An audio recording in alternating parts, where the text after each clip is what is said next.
Hi, everyone. Thank you so much for joining us for our Distinction Cast today. My name is Chevelle Galton Rice, Director of Membership and Education here at ADOM. We have a very knowledgeable speaker that will empower you to unlocking your team's potential, enhancing communication, and creating harmony in your practice. She's going to help us explore the root cause of team dynamics, how your learning style impacts your leadership, and how to adapt to your team's strengths.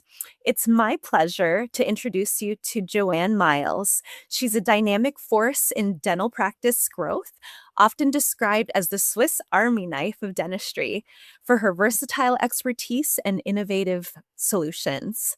With decades of experience helping practices nationwide, Joanne has mastered the art of guiding dental teams towards success, whether they're launching a startup or scaling a multi practice organization.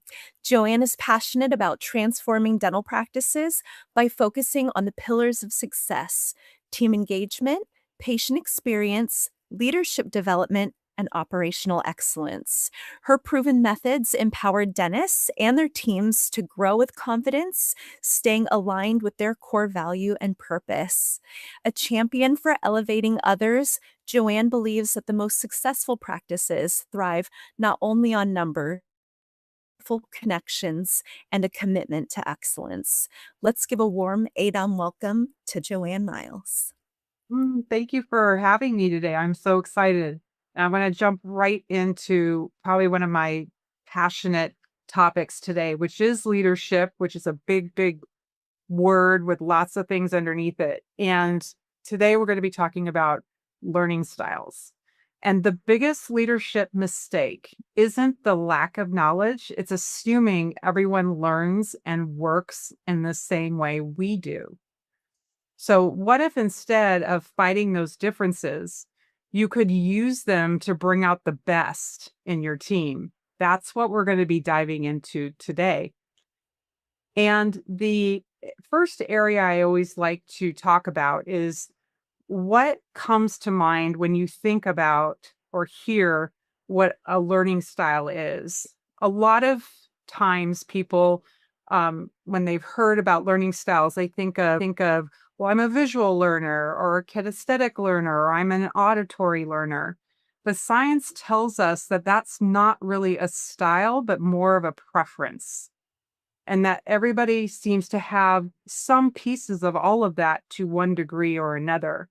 An example is you can't really learn how to sing a song without hearing it first. So that's a very specific way of how you're going to learn. It's an auditory way of learning. We've all learned the cliche is, how do you learn not to touch a hot stove? By touching it once. So that's that experiential, the tactile learning. This is different from learning styles, and this is what we're going to be learning today and getting into today and sort of creating the distinction. A lot of the tools I'm going to be giving you is I'm going to give you hands-on today. So the first part, we're going to kind of lay the foundations of why this is important, what the distinctions are, and then I'm actually going to simulate a what you're going to actually do with your team. So you'll be able to go back with your team and simulate the assessment with all of your team, have them actually take this assessment. And then I will give you all the tools that you'll need to not only run an all team meeting and have fun with this, but also have follow-up meetings with your team to really customize how each individual person learns. So, building learning into everyday work. Why is this important? First, we need to talk about what the benefits are of learning and infusing that into everything that you're doing in your practice. So, what does it mean to do that? This is really about um, finding out what's most important to each individual team member.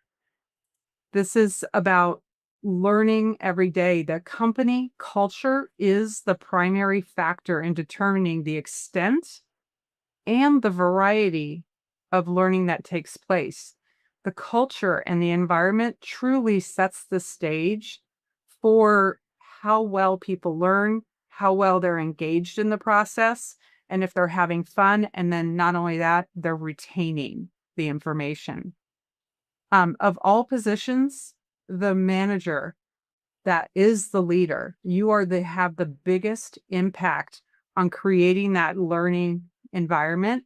And managers do have the responsibility as coaches. And you'll hear me often use the word coaching, is that is what you're doing. You're helping and you're developing and you're coaching your team. So you have the responsibility of transferring knowledge and experience to benefit the employees. Depending on their needs and responsibilities and interests, that's kind of where you have to adapt. And that's what we're going to get into today and what that means. People have very different learning styles. And then working with your team to identifying what those are is a big part of how you adapt and the experience to each individual style of learning. So a manager doesn't always have to be the expert. This is something that I had learned along my leadership journey. I always felt like I had to know everything, and that's actually not true. You don't have to be an expert, but what you do have to be is be able to ask great questions and to help the team determine the best course of action for themselves. So I'm very curious how often many of you have felt kind of like this at work. I can tell you I have. And that's what today is about. We're going to try to just keep you from doing the little paw boxing back and forth with each other. So first, I want to go into some of the statistics of why coaching your team is so important. And a lot of these next few statistics are going to be quite eye-opening for some of you. And some of you are going to be like, yep, I'm ahead of the game. I know this already. So what percentage of all critical work skills are acquired on the job? Well, believe it or not, it's pretty darn high. It's 80%. People learn through experience and learning at work. So we need to be able to enable the learning to happen on the job. Think of your office as a learning lab. Great team members are hard to find. So this is about investing in your team. Often when I'm working with clients, I will, kind of hear a statement of like, well, say an assistant is struggling with how long it takes them to make a temporary. And they're like, and I'll hear, well, we showed them. And it's like, and then I'll ask, well, how many times did you ask how they learn? Do they need to do a tell, show, do? So much, 80% of all critical skills are acquired on the job.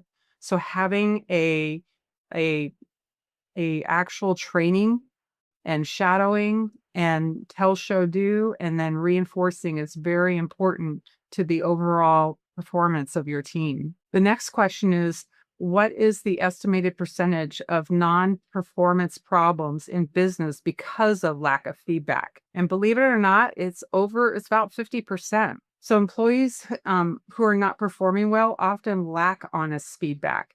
They're not being told in I would say, constructive way also that, hey, what you're doing isn't working. Again, I'll hear this as a common theme of, well, they're not doing this, so they're not doing that.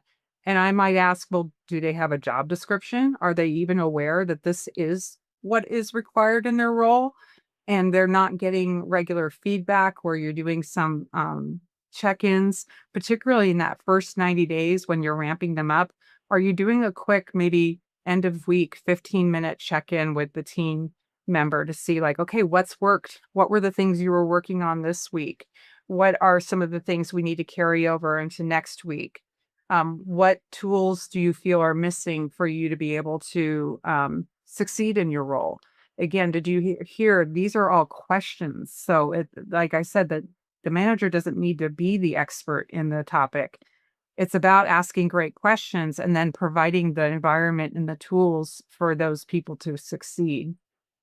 People value coaching and being able to provide that honest correction that is, I would say there's a a kindness to it in the sense of that there's grace and that you want them to succeed and they can feel like you want them to succeed. One of the next ones is what percentage of employees need to do their jobs comes from informal learning opportunities. And this is another kind of big eye opener is 70% of what employees need to do, learn and do on their jobs comes from those informal opportunities of learning. So although formal training is important and we all should be doing it to some degree, it's really the informal day-to-day learning that can really advance a person's capabilities. Coaches have a major role in this. Managers have a major role in this. This is what I like to call just-in-time coaching. So you're on your feet. You might be hearing something and you wait for the right time. Obviously, you never want to interrupt in the middle of a patient unless that team member is about to like drive off a cliff or something. But you take them aside, you make them feel supported, and you give them that feedback. Another great question to ask, particularly actually in the interview process, is how do you like to receive feedback? Because everybody likes to receive it in different manners as well. And if you're able to give the feedback into the space with which they listen best to, that's going to give you some far more success. And the next area of why this is so important is when someone takes an interest in helping them do their job better, what percentage of workers believe that on-the-job coaching is an important developmental tool that improves their performance? I don't think you're going to be shocked by this because it's pretty darn high. 90%. Really, the bottom line is that people value coaching. They value being invested in. They want to know that you value what they bring to the table and that you're willing to take the time and the energy and sometimes often the expense to invest in their development. That's what's going to keep employees around and keep them engaged and taking great care of your patients. So this overall is one of the key areas that's going to help your team perform and improve. But it does take time, and it takes time to learn how each person works and how they learn together. So this is about creating a proactive environment. And I use the word coaching again as interchangeable with leadership and management, because you as a leader have the greatest influence and the ability to create that type of environment in your practice. It doesn't happen by accident. It's not a happenstance thing. This takes planning, and this takes time where you're building this in, and it becomes a muscle for yourself to develop. And as I said again, the key word is coaching. It's being there side by side with your team, lifting them up, helping them discover their own brilliance. It might sound a little outdated, but while knowledge is really important, again, remember that statistic. It's that informal on-the-job learning. So it's that just-in-time coaching that is so important. And then you want to help enable the others. You want to be able to enable them and highlight what's most important in their role to help them succeed. And so that means by creating opportunities. Sometimes it's shadowing in the beginning and then having them do the work. So physically go through the steps while you shadow. And then you almost have them go ahead and do it while you're just from afar, and let them stumble, let them learn from their mistakes. There's a lot of grace that's involved in this process. No one comes out of the womb doing this stuff perfectly. But what I can guarantee you is that if you adapt your ability to train and to coach your team to their individual learning styles, then what's going to happen is you're going to get this team that's going to be dancing down the runway, down the hallways, doing their thing, and their little break dancing along the way. And it's a beautiful thing. So I'm not going to go deep into adult learning, but I do want to talk about the three main pillars of of adult learning. As coaches, we can't teach the same way we coach children. So the main three foundational areas of adult learning is the andragogy. It's the hands-on workshop style learning that adults do best with. They need to understand the why. Why is this important? Why do I need to know this? And why do I need to do it this way versus why do I need to not do it another way? A lot of times we learn by consequences as well. So it's the why of both sides.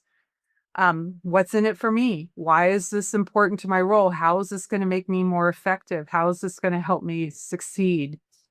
And how is it relevant to my success? And also, I would also add, how is this relevant to the overall team success? The other next area is for adult learning is experiential learning. It has to make sense to us.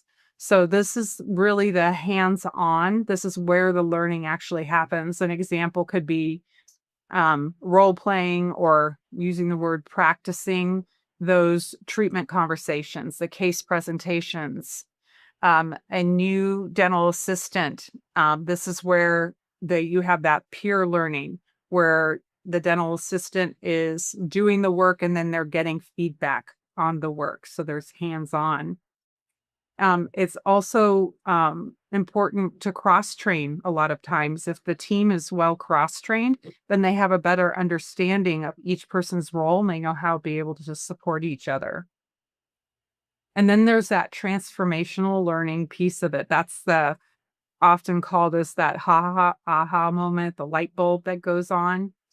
And, an example of this I find often is a lot of people are very shy about having those financial conversations about asking for money because their frame of mind is like they feel like, well, I just feel like a salesperson or I'm just having to ask for money. But if you can reframe it to have them realize that you're helping patients get access to care that they deserve and that they need, and that you're not a salesperson, you're a patient advocate.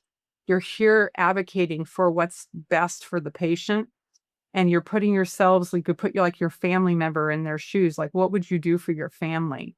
And a lot of times that discovery and that mindset shift is a transformational level of learning for them because I get that all of a sudden they find the courage to kind of jump and just practice and try.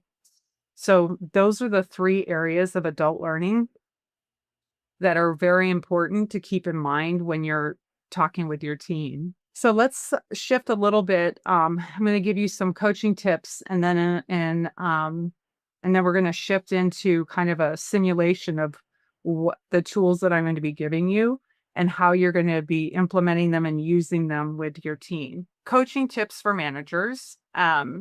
This is not a one size fits all. I wish I could tell you that it was, and unfortunately, it's not. This is where you adapt to each of your team's learning styles. You have to allow, room for trial and error. And then with time, give them time to try it. They might fail. Sit down and talk about the process, provide feedback, and provide that safe area, that safe place for them to make those mistakes and to try again. Often a lot of team members, I've seen this, they'll just shut down because they all of a sudden are on eggshells because they feel like they can't make a mistake.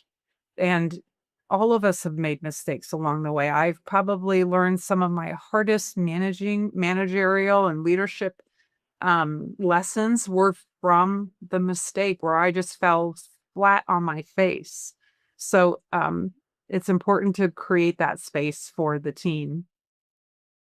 And then you're going to find that balance between challenging somebody and then allowing them to figure it out themselves. Um, Anybody who's a parent knows this challenge where you kind of want to let your kids free and make them mistakes and fall, and then you want to protect them with bubble wrap. So it's finding that balance. And you'll often hear I use a phrase called progress, not perfection, because this isn't about perfection, it's about excellence, and it's about making progress along the way. So give grace. Learning takes time.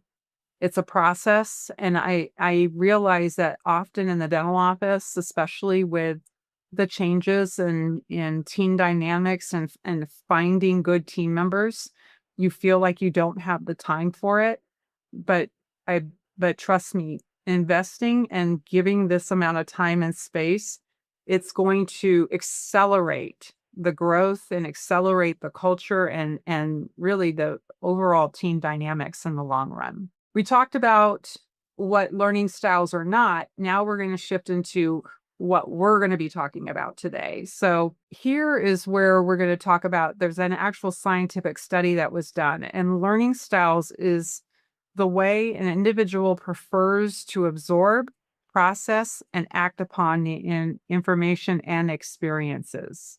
And this came from a Kolbe learning theory that was done in 1984, and it was updated and reintroduced in 2015 and kind of refined again. So there's a lot of scientific studies and proof that are going to be coming out of this particular assessment that I'm going to be introducing you to today, and then how to kind of deploy it, if you will, with your team. Hey, Joanne. So I know you mentioned earlier that 70% of the learning that team members do are informal opportunities, or what you call just in time coaching. Do you find that team members don't see that as actual training? The reason I ask is because there's, offices that I know I've worked in, as a manager in the past, where team members say, well, I was never trained to do that. And all of those informal coaching is training.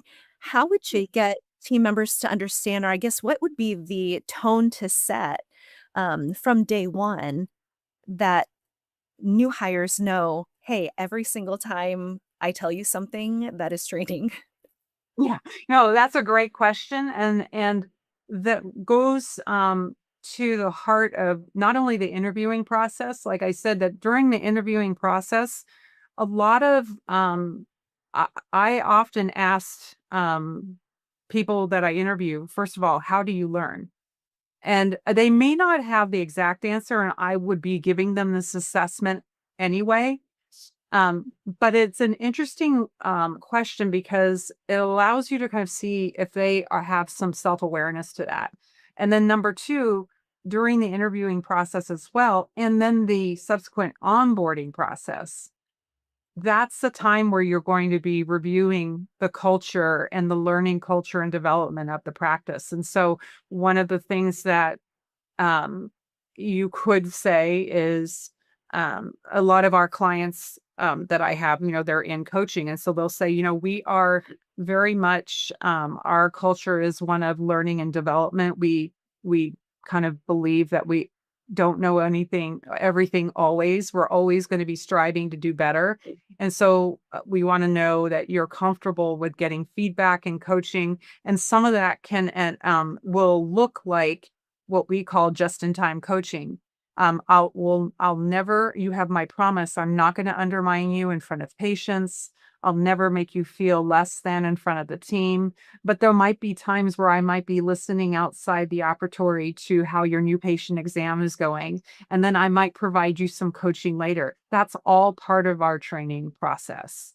So it's just laying out the expectations and having both sides sort of have an agreed upon course of action moving forward with those levels of agreement and then understanding of how we operate. Does that help? It does. A follow-up question to that would be, do you find that a lot of practices have formal type of training outlines that they follow to ensure that, like you said, team members are set up for success? Sometimes Mhm. I think that, when we have a new hire, people get thrown in and there's not necessarily a guideline or a checklist of these are all the different things that you need to learn of how we Mhm. do things. Do you Yeah. find that more in multi-location practices or larger organizations versus private practice? Yeah, so having lived in both worlds in my career, I've been in the large DSOs and I've been in many, private practices and of all types of specialties. So I can say one of the benefits to um, some of the really well-run DSOs, we'll just say, their training is stellar, and you kind of wish you could just pick that up and plop it into a single unit private practice. But what I can say is that that level of coaching is obtainable for the private practice, and it is something that I would highly recommend that every office strives for. And it's interesting because you think about, like you just talked about, Chevelle, throwing somebody in, like you hire an admin that day and you're asking them to answer the phone in the first hour, yet they don't even know your scheduling protocols. They don't know, like, do you place implants there or not? Like, did you have a specialist that comes in? And so you're trusting them with, honestly, the biggest first impression, but yet you haven't taken the time to train them on that yet. And again, this comes back to, does this take time? Yes. Should you have a formal checklist? Week 1, these are the things that you're going to be doing in training. Week 2, this is what it is. Like, it should be broken down to that level. And your team can help you build those things, particularly the team members that have been there. And you'll see when we get to doing the assessment and then the exercise that I'm going to teach you to do with your team as part of the all team meeting. Believe it or not, that's going to help you build this very structured way of training all the different positions and roles in your office. Does that Like, help? yes, it does. Thank you. I'm so excited to see this next part. Yes. Yeah. That way then So, oh, go ahead. yeah, there, when I say I have a lot of resources at the end of this, I mean, I'm giving you kind of the silver platter right now of developing your team. So, um, this first QR code, it will be repeated again. What I only want you to focus on right now is there's a download for a learning assessment tool that's right underneath my picture. That's the only one right at this point that would be good for you to at least look at. You don't necessarily have to do it right now, but I do recommend that you obviously do your own assessment first so you know how you learn, and you're going to understand why that's really important here coming up soon. The Once the assessment is complete, you're going to kind of map out it almost looks like a kite. And each quadrant is a particular learning style. Now, as I said before, we're all going to have some form of how we learn in all quadrants, but there's going to be a dominant one. And that's like in this particular outline, once you'll see, this is the dominant learning style. And we're going to go over what each one is. So we're going to go ahead and look at the differences and kind of talk about the different accesses about the learning style. So what I showed you before is kind of the kite that you draw, and this is sort of the overlay of the quadrants. So the 4 different learning styles is you have a doer, the brainstormer, the problem solver, and the integrator. And on the vertical axis, that represents how you process data. Some prefer to learn facts and are very metric, bottom line driven. So some people, if you're more, say, down here where that example was, the person was a problem solver, they are kind of like, I need to know the facts, and I'm kind of less about feelings. I'm more about just give me the facts, ma'am, and I'm just going to go ahead and either reflect or take action on it, depending on which side you fall on that. Other people do really care about feelings. They're kind of more gut driven. They kind of go off of their intuition.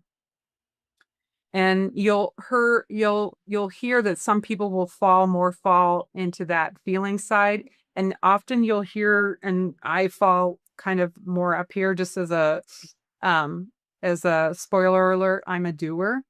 That is my dominant side. And so you'll often hear me say, it just feels right. Or I kind of just, it's a gut check. It's my experience has taught me. So I'm more of, I'm action, and I'm kind of go off of experience and feelings. Although I really do love data, just as a side note. So those are the two axes, feelings and data. That's the one side. And then the horizontal, this is about how we reflect, or if we go straight into action. So on that side, we get to see on the first hand, this is about how we think and how we learn. And before we kind of are moving forward, some people need to do a lot of reflection, and some people are like off the starting gate, 0 to 60 in 2 seconds. So, and a lot of these are all going to have some complementary. So we may complement each other, or we maybe have kind of this antagonistic feel to it. And I'm going to go into some of that and give some fun analogies and how you're going to play this out with your team. So the goal now is that you have, not only have you taken this assessment, but everyone in your practice, including your doctors, are taking this assessment. And so now I'm going to kind of shift us into laying the foundation and why all this is important. And now we're going to get tactile. And I'm going to go into how you're going to conduct this as an all-team meeting with your team. And one of the handouts I'm going to give you is kind of a scripting, if you will. You'll see I have it. It's hard to see it here, but there's going to be kind of a scripting that goes along with these slides that you can use. And this is where you get to have some fun. This is where you want to bring some humor into the group. And so I like to always, at this point of the exercise, I like to talk about with the team. You're going to probably have most of you conduct your meetings in your reception area, or you might have a really large meeting room in your practice. And so everyone will have done their assessment. They're going to bring it with them to the team meeting. And then what I would recommend you do is you kind of want to be in a little bit of a larger room. You're going to want to have those big Post-it sticky notes. So you'll have 1 or 2 up in each of the quadrants, because you're going to break your team into their learning styles. And so you're going to break them up into the 4 corners of the room, and you're going to stick your doers over on the upper left side of the room. You're going to put your brainstormers in one corner, your integrators in another corner, and your problem solvers in the other corner. And then what I would recommend you do is, this is where you have some fun with the team. And I'm going to give you the scripting, and I'm going to read it to you just so you can kind of see what I'm talking about having fun. So now you've broken your team up, and you get to let everybody kind of take a look at each other. Where do they fall? And extra bonus points, if you really want to have fun with this, You can maybe find some kind of a fun tchotchke prop for each of them that they can wear. So example, like your doers are generally like your Speedy Gonzaleses. They are the ones that are just want to get things done. You could call them like your busy bees. And so maybe you can get the little headbands with the little bee things on it. You can go ahead and assign something fun, little tchotchke for each one that they can be wearing that and have fun with this. So what I would do is with my doers is this is when I start really introducing to them, okay, what are my doers? My doers are all about feelings and action. The front desk coordinator who jumps into the new patient script immediately after hearing about it once, no training needed. They already are using the phones and then using your scripting in your phones in that next call. They'll try any idea real time. And their motto is, why wait? Let's just do it. And then usually what will happen is after you read that, your doers will be like, yep, that's me. And then the rest of the team will be kind of making fun of them or just laughing it off. And then you would go to your brainstormers and then you're going to tell them like, look, brainstormers, you guys are all about feelings and reflection. And then you might want to give them an example of like the hygienist who keeps saying, what if we offered whitening in a subscription box or maybe a TikTok series on floss? They love to generate ideas, and staff meetings they'll talk about blue sky possibilities. Their sticky notes cover the break room or cover their operatory. They're always writing things down. They love the sticky notes, and their motto is, no idea is too wild. Let's just imagine. So they're kind of that dreamer, the brainstormers. Then you've got your integrators. Those are your facts and your reflections. And you could say something like the office manager who won't move forward until they've cross-checked the CDT codes, updated the procedural manual, and built the spreadsheet with color-coded tabs. And the funny thing is, when I've done this in a workshop and I turn to the integrators and I said that, they're all nodding yes. They're all like, yep, that's what we do.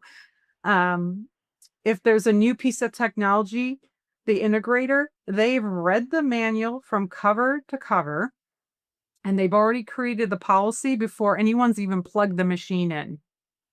And their motto is, let's pause until we fully understand the system and have a flow chart before we move forward.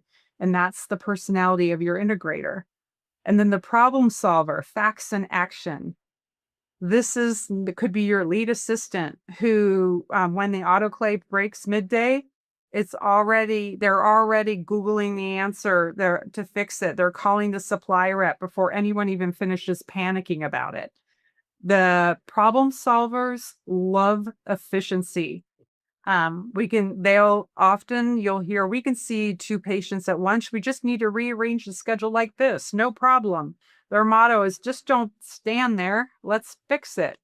So when you're at this point in the team meeting, take the time to have some fun. Take the time to go through this and don't feel like it's okay to have the pieces of paper here to read the script. Have fun with this with your team. That's what's most important at this stage of the exercise. Once you've gone through this piece and everybody kind of understands the differences between each of the learning styles, now you're going to actually introduce an activity to them. And this is kind of the area where I was saying with Chevelle that you will actually be setting up, you could actually set up some future training protocols for each role. So what I would recommend doing is go ahead and they're broken up into their groups. They have a bunch of pens, and then you have those big post-it posters on the walls, and you're going to have each group write out a training program that is specific to how they like to learn. So you may say to the doers, okay, I want you to create a training program for a new dental assistant coming into the practice. And you may turn to the brainstormers and say, I would like you to create a training program for hygienists. And then I would have one doing something for an admin or maybe an insurance coordinator, and maybe the other one for a treatment coordinator. You can decide how you want to break it up, but you actually want them to go through the exercise of creating a training program based on how they learn. Okay. And then give them the time to do this. And this is what's really interesting. And I have, again, another handout sheet of what to look for while they're going through this. It's quite interesting. I haven't done this. I haven't had a time where this outcome didn't happen. Generally, the doers are going to finish first. And it's just funny because, again, remember, there are 0 to 60 in like 2 seconds. They're the ones that are going to jump in. What we'll often find is that the integrators are usually last because they like to discuss everything on the list first. Like they'll actually make a list and then they'll all talk about the list and then they'll reprioritize the list. Like it's very interesting because you get to see how each way people learn, those styles actually start coming out. So it's fun to watch this, and then it's fun to point this out. And then you'll do a debrief. What I typically like to do is once everyone has had the time to create their training program, and give up, I would say 10-15 minutes maybe, but be watching, kind of walk around and see what everyone's doing. And then once you kind of see like most of the steam is run out, then you'd stop it and then move on and then start your debrief. What I like to do first is I'm going to ask each group to give us their process, list what it was, what was behind it. Why is that important? Why is that important to the way you learn? So you're going to let each group explain their method of how they would do that training program. And then what you're going to do is you'll ask one of the first questions. And again, you don't have to memorize these. I've got them all there for you. What differences did you notice in how each of the 4 styles approach the task? So this is very important to kind of be able to do. Like the doers engaged with a lot of activity. The brainstormers might have spent a lot of time getting everyone's ideas first and exchanging ideas and gathering and discussing as a group, because brainstormers really love to have collective opinions. Integrators, they've studied the company policy, they've know the mission statement, like they just like they're very big picture before you ever get any action out of them. And the problem solvers tend to just kind of review the job description, create the tasks, and make the assignments, right? So you'll start to see some of those traits come out. And then you can say, now, as a team and as we are here to help coach each other, because everybody's there to help each other train, how does this identifying this in each other help us better as a team and help us with training all of our training programs? And then what's going to happen is you're going to start seeing some ideas pop.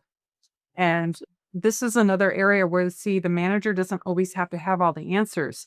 The answers are going to be in the room just through doing this training.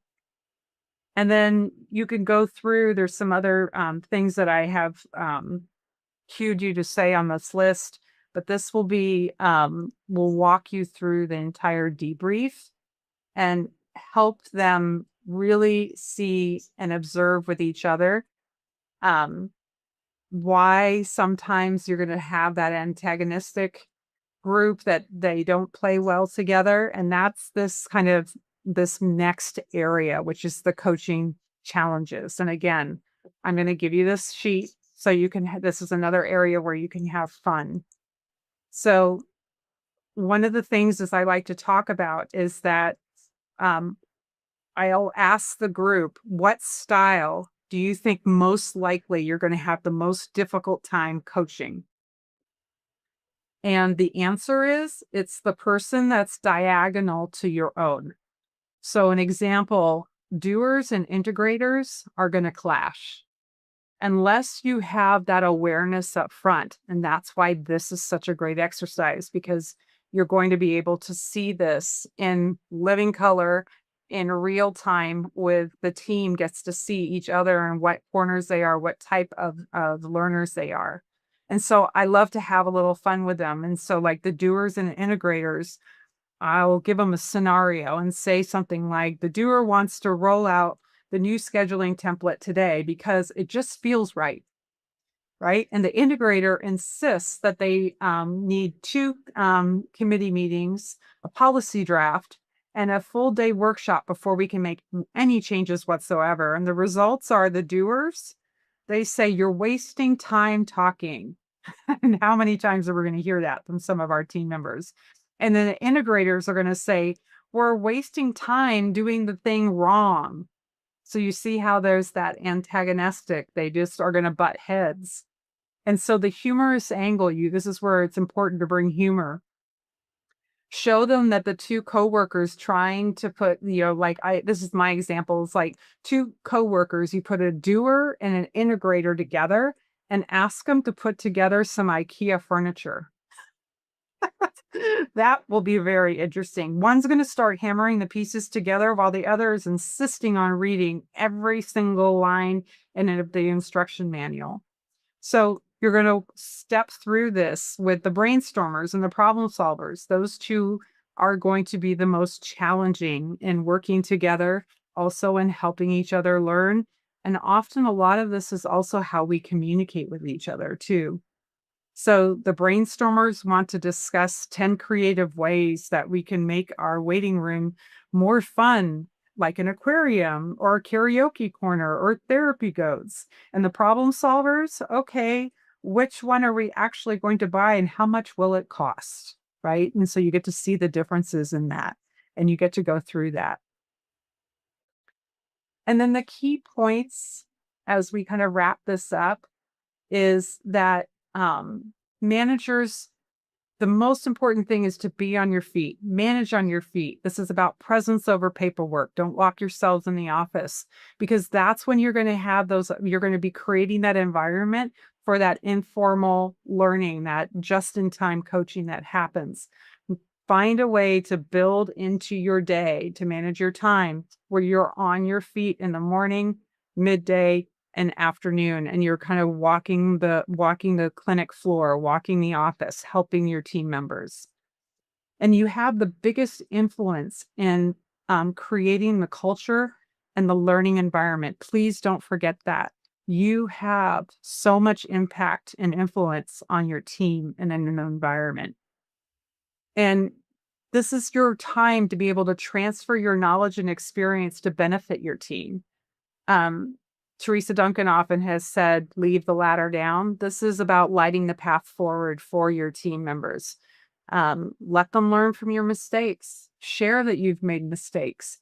Humanize yourself. Have them see that you understand. You've been in their shoes. You know the walk that they're walking. You know what you're asking of them.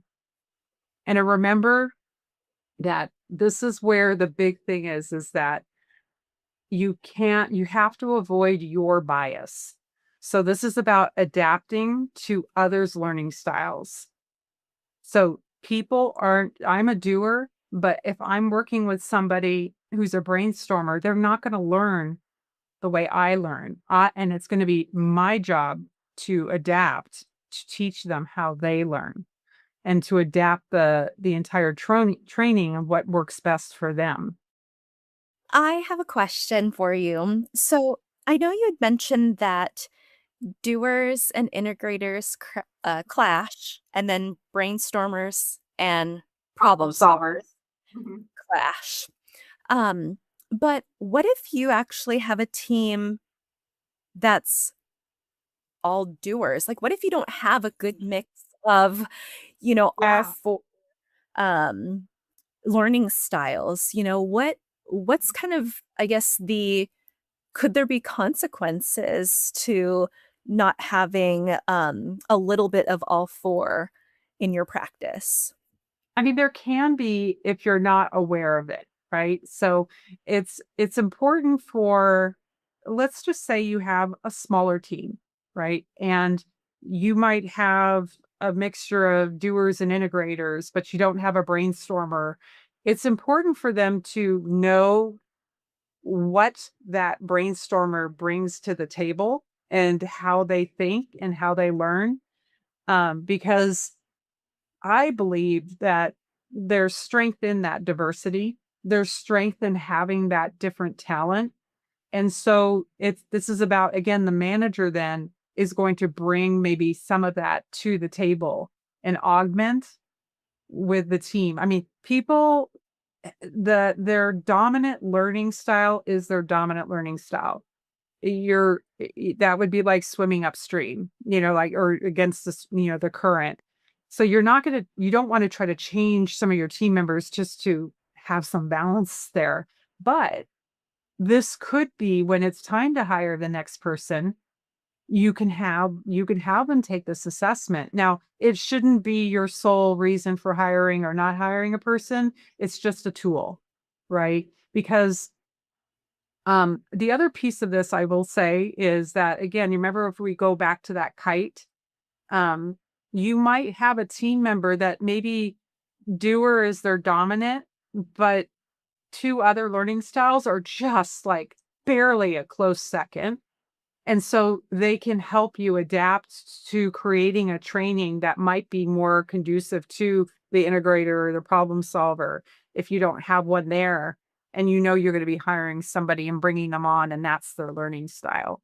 So I would say if you have a larger, like six, maybe 5 to 6 or more team members, odds are you'll probably have multi categories, but it's kind of interesting to your point. Like I think about a team that is like all doers. Wow. Talk Well, about 0 to 6 all day long.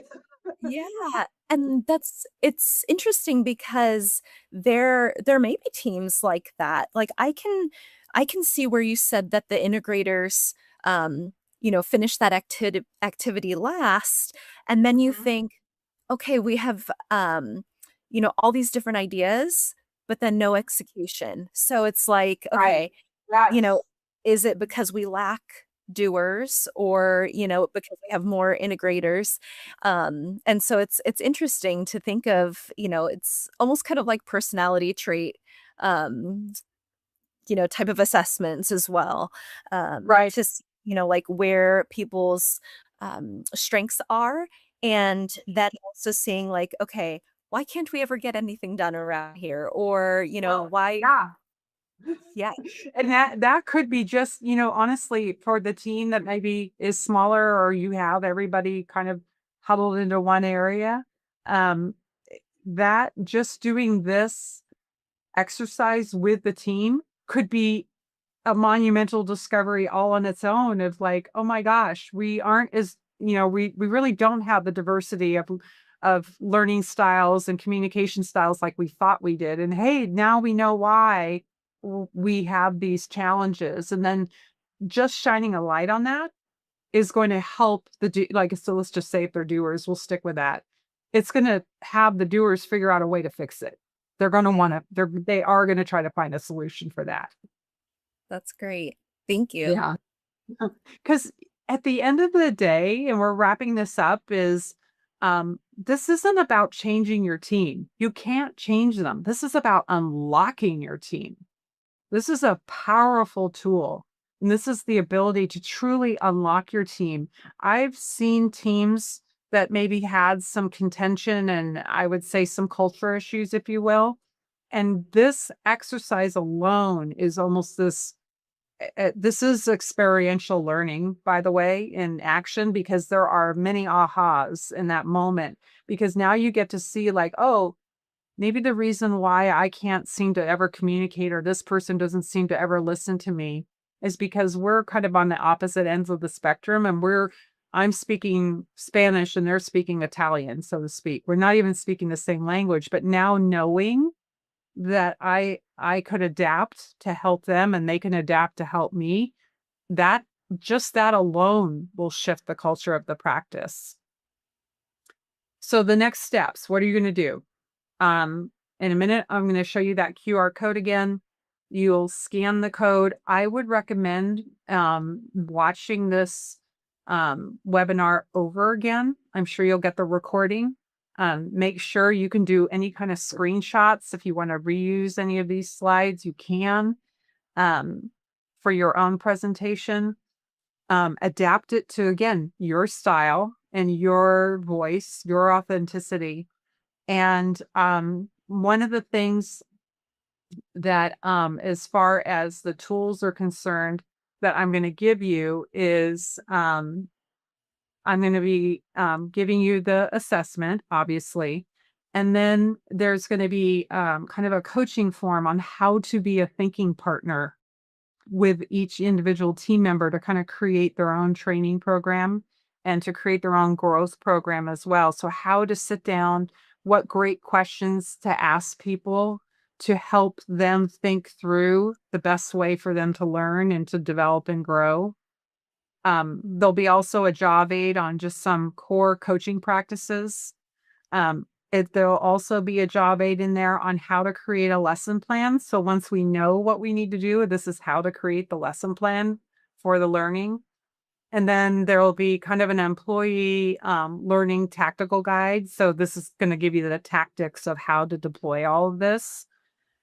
Those 3 sheets that I told you about for those 3 slides, this kind of the scripting on how to do the exercise, all the notes will be in there. There'll also be what I call a W3 form, which is the who, what, and when. So who's going to do what and by when, and what the goal is. So you have some measurable goals so you can create, so you can check back in again. And then there's also a worksheet on how to kind of the introduction to the lesson plan and the conversations that you'll have once all the discovery's been done. So all of that is in this QR code as well, which is a little bit farther down. You'll fill out your information and then you'll be able to download all of that information. Thank And you now, so any much. questions? No, actually, you answered the questions that I have, and I know you gave us a lot of information. And honestly, the resources alone that you're going to be giving the people watching this is honestly so valuable. I have a background in education, and everything that you are providing is all things that, like, I learned in my master's degree program. So, like, this is so valuable and beneficial, I think, to our managers, that, need kind of that guidance of, like, how to, like you said, be a thinking partner with their team members, and elevating them as well, to be a part of something, whether it's creating training programs and things for their office, I think is so valuable. And for everyone watching this, please make sure that you scan the QR code and download the resources. I took a peek at it, and it's so much information that will really, It really is. help your practice. So thank you so much for that. It's all amazing information that you gave It's a us. I've gift. done so much. It's as I started off this hour, this is a passion topic for me because it was, I would say, probably one of the most challenging is your team, right? And creating the culture. And we don't walk into work every day wanting to make our team's lives miserable, right? But somehow we inadvertently do that. I mean, you'll often hear me tell the story of in my early parts of my career and leadership, I was like a steamroller. I was very effective, but I had a lot of flat bodies behind me. So and it was that trial and error and taking classes and reading books and doing things, and there just wasn't a lot available. So I always like to give an actual tool and all the resources around it so you can just like go out there and shine and have fun with your team. Yes, I love that. And thank you for making it so easy for the managers watching, because this is such a great resource, and something that they can implement right away. They don't have to think about it. It's just you have everything laid out perfectly for them to implement right away. So, thank you. And I know this is probably a topic that not a lot of people think about, of, wanting to know like how your team members learn and how that Mhm. can actually make them, successful by honing in on their strengths and working together. So that's great. Yeah. Thank you so And I would much. like to say, if I can, I'll give my email address here right now. It's Joanne Miles, JOANNE at productivedentist.com. And that's singular dentist. Don't put an S on the end. If you have any questions after reviewing the material, just, don't hesitate to reach out to me. I'll be happy to help you.